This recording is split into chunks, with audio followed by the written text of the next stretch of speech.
नमस्कार, आप देख रहे हैं सी न्यूज भारत। मैं हूं आपके साथ प्रिया श्रीवास्तव। स्वागत है आपका महाराष्ट्र बुलेटिन में। बात करेंगे राज्य की खास और चुनिंदा खबरों पर, बताएंगे शासन से लेकर प्रशासन तक क्या कुछ चल रहा है खास, और विकास से लेकर जनप्रतिनिधियों तक क्या कुछ है खास महाराष्ट्र में। शुरुआत होगी बुल्ढाना से, जहां पुलिस ने एक बड़ी कार्रवाई करते हुए नकली नोटों के कारोबार के जरिए धोखाधड़ी करने की फिराक में लगे 2 संदिग्धों को हिरासत में लिया। आगे बात करेंगे गढ़चिरौली की, जहां सिरोंचा तहसील में अति दुर्गम कष्टियापल्ली गांव में आंगनबाड़ी भवन पिछले 1 वर्ष से अधूरा पड़ा है। ऐसी तमाम खबरों पर डालेंगे नजर इस बुलेटिन में।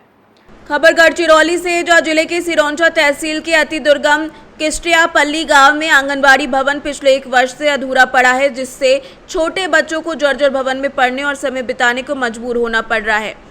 रमेशगुड़म ग्राम पंचायत अंतर्गत इस गांव में आंगनबाड़ी भवन का निर्माण कार्य शुरू हुआ, लेकिन कुछ समय बाद निर्माण कार्य ठप हो गया। आरोप है कि ठेकेदार द्वारा केवल आधा अधूरा निर्माण कार्य बंद कर दिया गया, जिसके बाद भवन अधूरा पड़ा है। ग्रामीणों का कहना है कि आंगनबाड़ी केवल शिक्षा ही नहीं बल्कि पोषण, स्वास्थ्य और जांच और टीकाकरण जैसी महत्वपूर्ण सेवाओं का केंद्र भी है, लेकिन इसके बावजूद जिम्मेदार विभाग की अनदेखी जारी है। ग्रामीणों ने चेतावनी दी कि यदि जल्द कार्यवाही नहीं हुई तो बड़े हादसे की आशंका से इनकार नहीं किया जा सकता। गढ़चिरौली से सी न्यूज संवाददाता चंद्रशेखर पुलगम की रिपोर्ट। खबर अकोला से, जहां जिले के अकोट कुटासा जंक्शन के पास मंगलवार 16 जून को अमोरा के सामने एक 4 पहिया मालवाहक वाहन एवं एक 3 पहिया प्राइवेट ऑटो में जोरदार टक्कर हो गई। इस हादसे में ऑटो में सवार 3 महिला यात्री घायल हो गए। हादसे के बाद स्थानीय लोगों की मदद से सभी घायलों को तुरंत नजदीकी अस्पताल में भर्ती कराया गया, जहां उनका उपचार जारी है। घटना के बाद मुख्य मार्ग पर लोगों की भारी भीड़ जमा हो गई। फिलहाल हादसे के कारणों का पता नहीं लग सका है। पुलिस मामले की जांच में जुटी हुई है। अकोला से सी न्यूज संवाददाता धनराज सपकाल की रिपोर्ट। बुल्ढाना से खबर है, जो जिले के मलकापुर शहर में पुलिस ने बड़ी कार्रवाई करते हुए नकली नोटों के जरिए धोखाधड़ी की साजिश रच रहे 2 आरोपियों को गिरफ्तार किया है। पुलिस को सूचना मिली थी कि 35,000 रुपए के बदले 3,50,000 रुपए देने का लालच देकर लोगों को ठगने की योजना बनाई जा रही है। सूचना के आधार पर जाल बिछाकर पुलिस ने ईश्वर अशोक महसरे और गौतम मुंदुका तायडे को गिरफ्तार कर लिया है। तलाशी के दौरान उनके पास से चिल्ड्रन बैंक में लिखे 500 रुपए के 699 नकली नोट बरामद हुए हैं। पुलिस ने आरोपियों के कब्जे से 1 मोटरसाइकिल, 4 मोबाइल फोन और कुल 95,500 रुपए का माल जब्त किया है। ये कार्रवाई मलकापुर शहर पुलिस स्टेशन के अपराध जांच दल ने वरिष्ठ अधिकारियों के मार्गदर्शन में की है।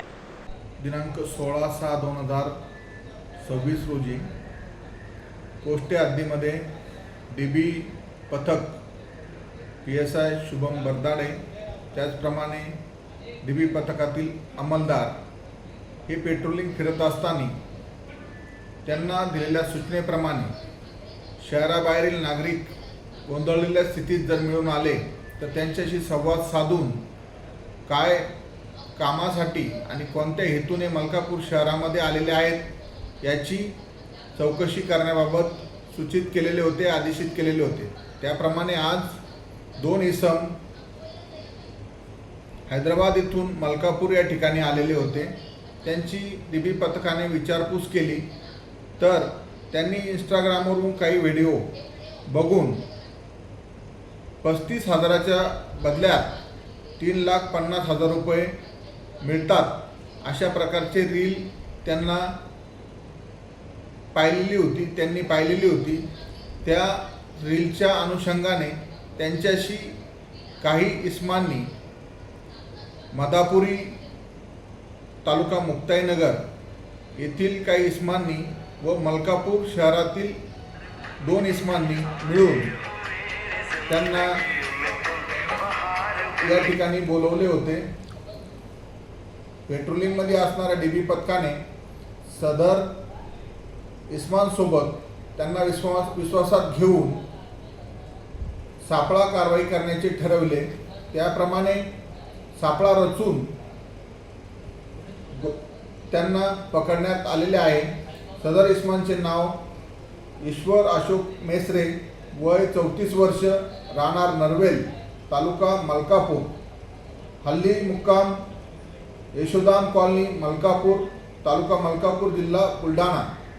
दूसरा गौतम मुकुंदा तायडे, वय 22 वर्ष, राहणार रमाईनगर, मलकापूर, तालुका मलकापूर, जिल्हा बुलढाणा यांना गोपाळकृष्ण नगर या ठिकाणी सापळा कारवाई दरम्यान ताब्यात घेण्यात आलेले आहे। गुन्हा दाखल करून पुढील कारवाई करीत आहोत। बुल्ढाना से सी न्यूज संवाददाता संदीप साबजी की रिपोर्ट। गढ़चिरौली से खबर है, जो जिले के अहिरी वन परिक्षेत्र अंतर्गत कक्ष क्रमांक 12 के आरक्षित वन क्षेत्र में वन विभाग ने बड़ी कार्रवाई करते हुए लगभग 30 से 35 हेक्टेयर अतिक्रमित वन भूमि को अतिक्रमण मुक्त कराया है। ये कार्यवाही मंगलवार 16 जून को पुलिस और राजस्व विभाग के सहयोग से संयुक्त अभियान के तहत की गई। इसमें तकरीबन 150 वनकर्मी शामिल रहे। 4 जेसीबी मशीनों की सहायता से अतिक्रमित क्षेत्र की सीमांकन कर अवैध कब्जा हटाया गया। जानकारी के मुताबिक तालबोड़ी गांव के पास इस वन क्षेत्र में लगभग 5 से 6 महीने पहले अतिक्रमण किया गया था।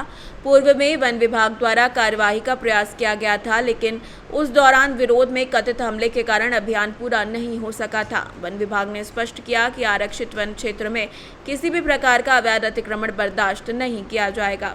सर, तुम्ही या एरियात तुम्ही वन परिक्षेत्र अधिकारी आहे, तर तुमच्या मार्फत म्हणजे लोकांना काय आव्हान कराल तुम्ही? सध्या जे आपलं अतिक्रमण निष्कर्षणाची कारवाई जे चालू आहे ते अहिरी वन परिक्षेत्राअंतर्गत तानबुडी या पीठामध्ये कारवाई चालू आहे। जवळपास 30 ते 35 हेक्टरचा एरिया अतिक्रमणामध्ये गेलेला आहे। तर आम्ही वारंवार संबंधित जे काही अतिक्रमणधारक होते आम्ही त्यांना सूचना केल्या की बाबा अशा कुठल्याही प्रकारचं अतिक्रमण करण्यात येऊ नये। आपल्याला माहिती आहे की दिवसेंदिवस आपल्या पर्यावरणाचा ऱ्हास होत आहे, तर आम्ही हेच आवाहन केलेलं होतं की बाबा कुठल्याही प्रकारचं अतिक्रमण करणे किंवा वृक्षतोड करणे हे आपलं भविष्याच्या दृष्टिकोनातून धोकादायक आहे, जेणेकरून वारंवार आपल्याला माहिती आहे की पर्यावरणाचा ऱ्हास होत चाललेला आहे। तर आम्ही जे काही शेतकरी असतील किंवा इथले नागरिक असतील गावचे, त्यांना आम्ही हेच आवाहन करू इच्छितो की कुठल्याही प्रकारचं वृक्षतोड करून अतिक्रमण करणे किंवा शेतीसाठी त्याचा उपयोग करणे हे टाळले पाहिजे। सदरची कारवाई ही माननीय मुख्य वन संरक्षक गडचिरोली, माननीय उपवन संरक्षक अल्लापल्ली तलमले मॅडम, माननीय सहाय्यक वन संरक्षक पवार सर, तसेच अहिरीसह पेरीमिली आणि अल्लापल्ली वनक्षेत्राचे कर्मचारी आणि अधिकारी, तसेच महसूल विभाग यांचे नायब तहसीलदार आढावसाहेब, पोलीस निरीक्षक आपले एकरे साहेब यांच्या सहकार्याने सदरची कारवाई आम्ही पाडत आहोत, यशस्वीरित्या पार पाडत आहोत। ओके सर, इथं अतिक्रमण जे चालू आहे किती हेक्टर चालू आहे? इथं जवळजवळ 30 ते 35 हेक्टर क्षेत्रावर अतिक्रमण केलेलं आहे। तर आपण तानबोडी या गावात आहे आणि तुम्ही बघू शकता इथं अतिक्रमण निष्कासनाची कारवाई चालू आहे।